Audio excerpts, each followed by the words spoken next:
La ilaha illallah Muhammadun Rasulullah alaihi salatullah wa alihi wal ahib. Bismillahirrahmanirrahim. Hari ini kita judulnya Qada dan Qadar. Ma asabaka min musibatin, apapun yang menimpa dirimu, fil ardi, baik yang terjadi di bumi, wala fi anfusikum, ataupun yang terjadi pada dirimu sendiri, illa fi kitabin, kecuali sudah ada catatannya, min qabli an nabra'aha, sebelum kehidupan ini kami gulirkan. Semuanya sudah ada catatannya. Jaffal qalamu, pena sudah habis tintanya. Rufiatil suhufu, buku-buku sudah ditutup semuanya, diangkat semuanya. Qudil amru, semua persoalan sudah diselesaikan semua. Kutibatil maqadir, semua takaran-takaran sudah diatur. Qul lan yusibana, katakanlah tidak akan menimpa diri kami illa ma kataballahu lana, kecuali sudah ditentukan oleh Allah Subhanahu wa taala. Ma asabaka, apapun yang menimpa dirimu, lam yakun liyukhtiaka, tidak ada tujuan untuk mempersalahkan kamu. Wa ma akhta'aka, dan apapun kesalahan yang kau lakukan, lam yakun liyusibaka, bukan sebagai musibah atas dirimu. Ini artinya informasi awal, dan masalah qada dan qadar sampai sekarang menjadi persoalan yang tak terselesaikan.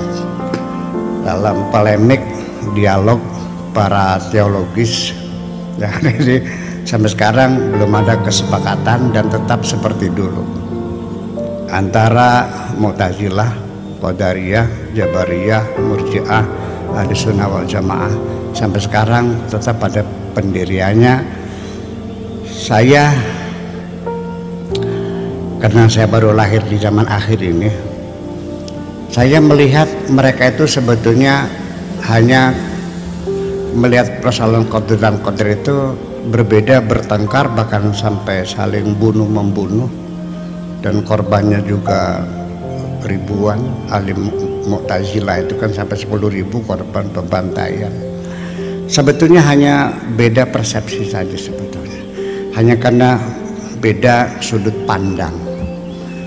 Seseorang melihat sesuatu pasti tidak akan sama, karena masing-masing melihat sudut pandang yang berbeda.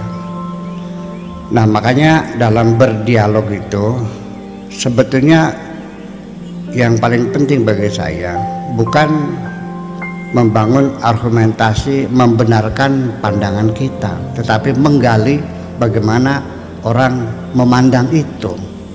Itu saya kira nanti menuju kesepahaman, kalau tidak menjadi pertengkaran. Sebab bagaimanapun juga sulit bagi kita manusia melihat sesuatu dari sudut pandang. Yang namanya muhitun bil kafirin, muhitun bi kulli syai, itu hanya Allah. Hanya Allah yang bisa melihat sudut pandang ini. Nah, qada dan qadar ini akan pemahamannya bahwa qada itu artinya program awal sebagai planning, dan qadar itu adalah pelaksanaannya. Jadi ada pelita, ada repelita, ada pelita. Kalau masih dalam perencanaan namanya rencana 5 tahun, nanti pelita itu pelaksananya. Saya kira itu semuanya. Jadi kita sejak berawal bahwa mesti kita pahami ini, artinya bahwa qada qadar itu harus kita lihat. Pertama kita runut dulu bahwa hidup kita ini adalah panggung sandiwara. Seperti Allah firmankan, wa mal hayatud dunya illa laibun walahun, dunia ini hanya main-main dan senda gurau, artinya sandiwara.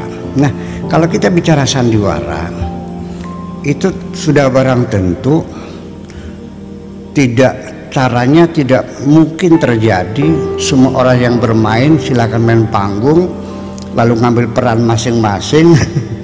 Ya bukan begitu, diplot dulu ya kan gitu, lalu sekarang seorang ada skenarionya, lalu dibikin sinopsisnya, kalau lakon tuh berapa bab, berapa pasal dan sebagainya.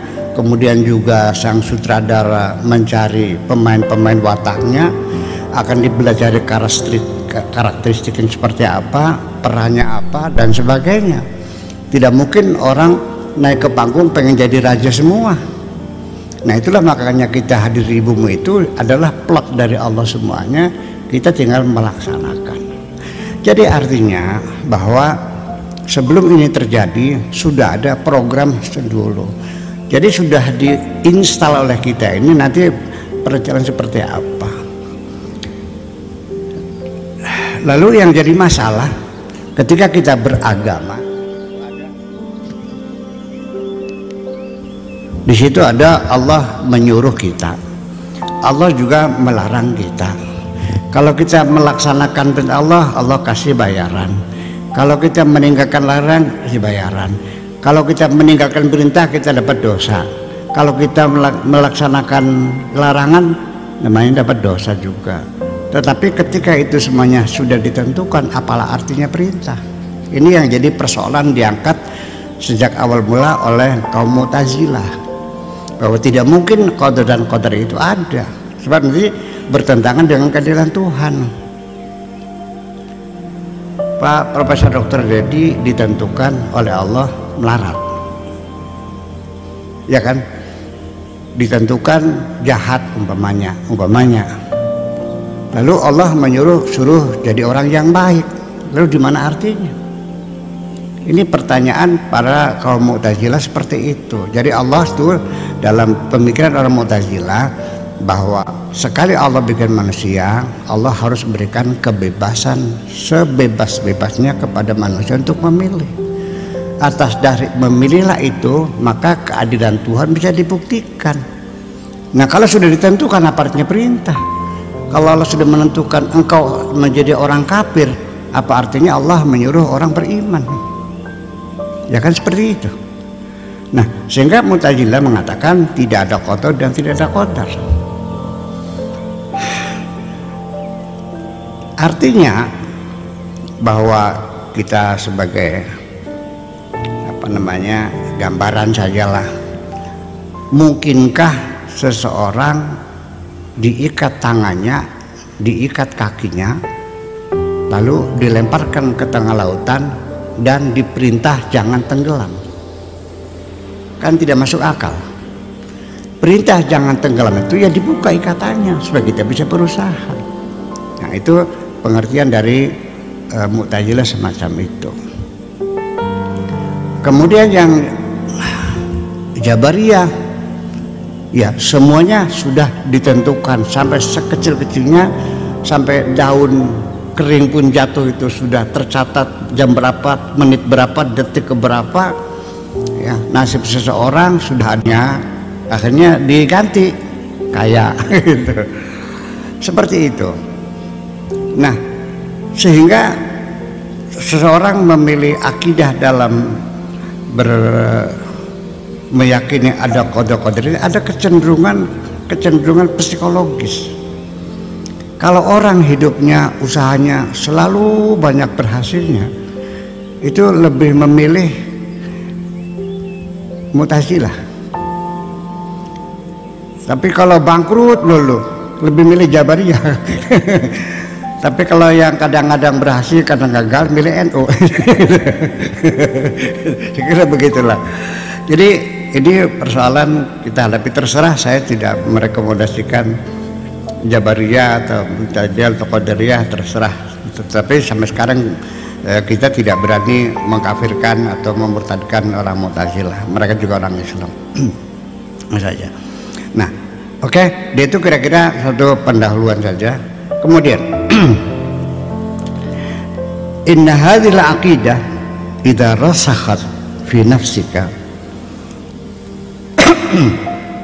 Di sini kita akan menjelaskan tentang apa sih urgensinya orang meyakini ada qadar dan qadar itu?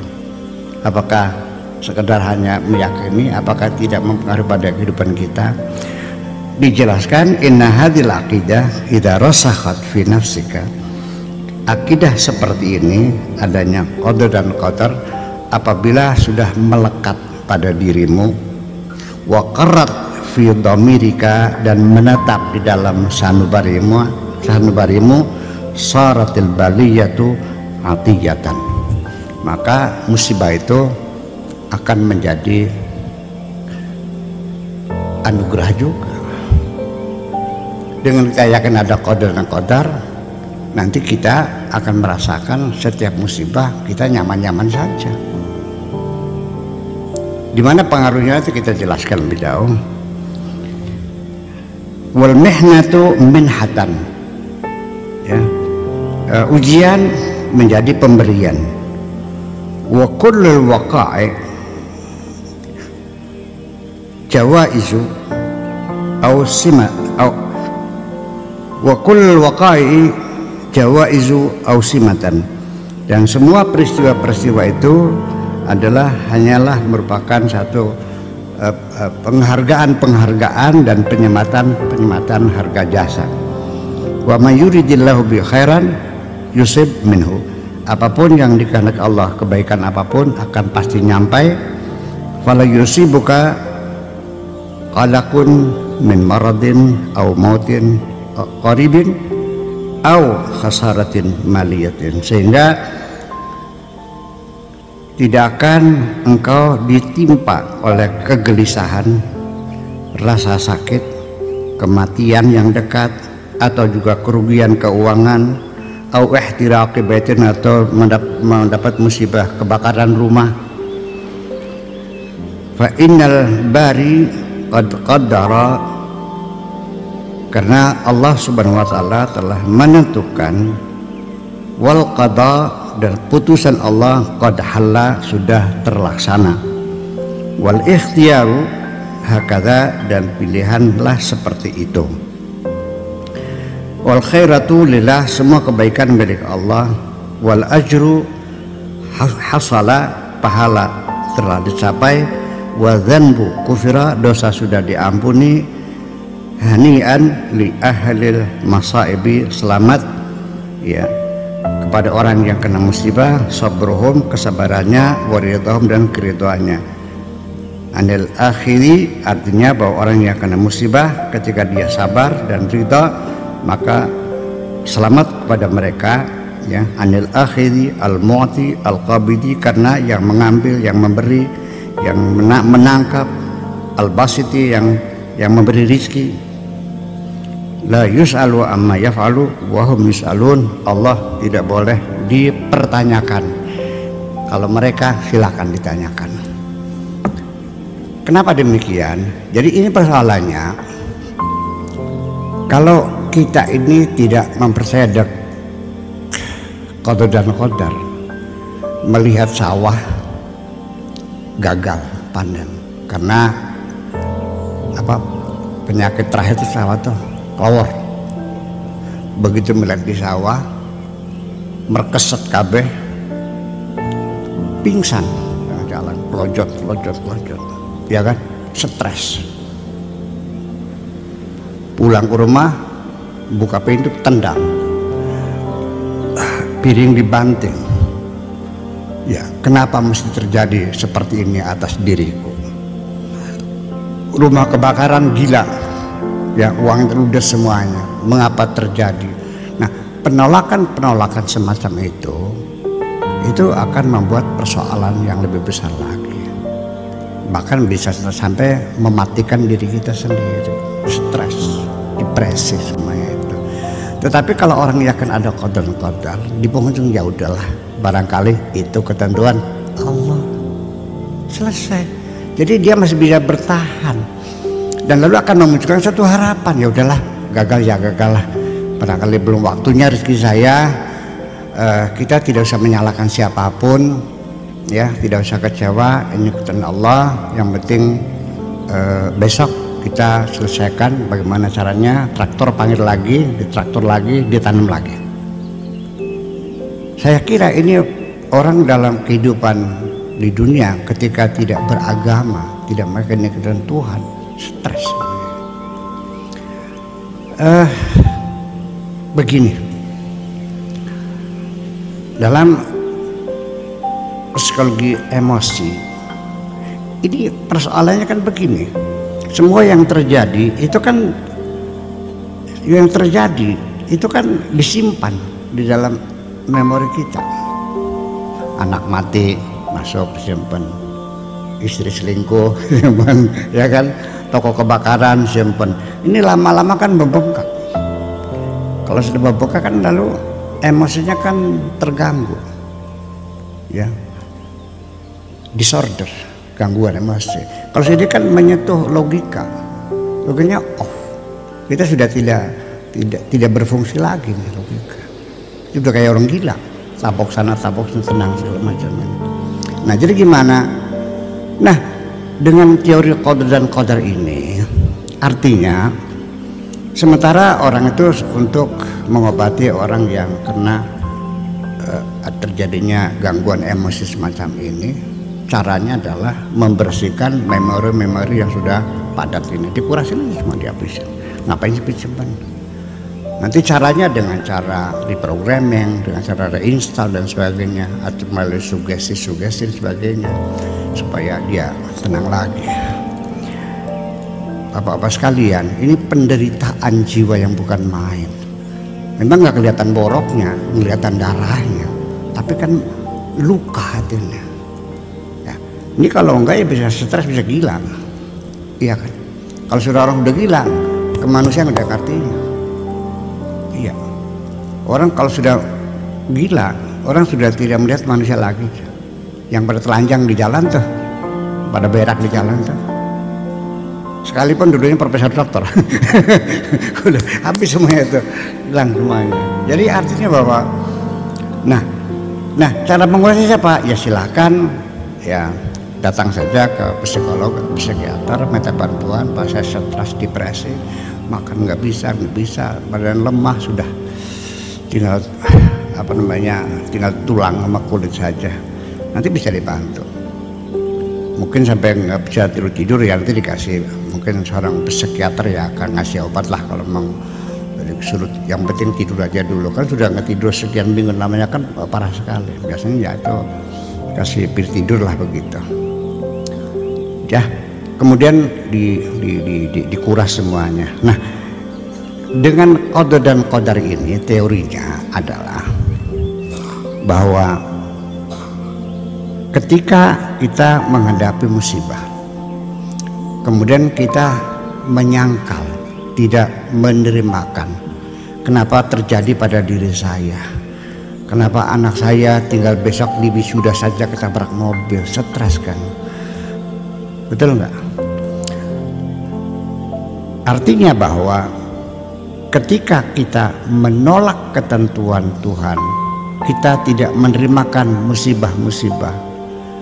Nabi mengancam bahwa barang siapa yang berkeluh kesah kepada siapapun, menceritakan kesulitan dirinya, menceritakan penderitaannya orang lain, man batha faqad syaka, barang siapa yang menyampaikan keluh kesahnya kepada orang lain, itu sama dengan komplain kepada Allah, tidak menerimakan ketentuan Allah. Dosa enggak? Dosa. Seorang hakim memutuskan hukuman 4 tahun penjara untuk yang menusuk Syekh Ali Jabir. 4 tahun. Tiba-tiba itu anak tidak menerimakan putusan itu, ambil senjata dilemparkan ke muka hakim, 20 tahun. Artinya akan ditambahkan hukumannya. Jadi artinya ketika kita menyampaikan keluh kesah itu jangan dikira mengurangi beban, malah semakin menambah beban kepada kita. Ya untung temannya itu bersahabat terus. Kita kan berkeluh kesah kan menyampaikan rahasia-rahasia kita. Suatu ketika kita bermusuhan jadi senjata. Ya. Terus saya mau nanya lagi, apakah mungkin orang itu bisa berbagi kesusahan dengan kita? Kalau berbagi kebahagiaan bisa ya, saya sulit sekali. Kalau saya banyak duit, Kang Ubed mau nggak ikut saya? Kalau saya lagi melarat, jangan dong. Nah itu, jadi artinya orang sendiri sebetulnya mah sekedar mendengarkan sebagai pendengar yang budiman saja. Oh kotor nggih, melasnya. Sekedar basa-basi, dia tidak akan merasakan penderitaan seperti itu kok. Bohong berbagi itu. Ya, kalau kebagian bisa berbagi, ya kan? Yuk makan sate yuk, semua tahu. Yuk kita nangis bareng ya, sangat sulitnya kan begitu. Nah, itu. Jadi akhirnya bahwa dengan qadar ini sesungguhnya meredam kita untuk tidak memberikan perlawanan terhadap ketentuan-ketentuan Tuhan.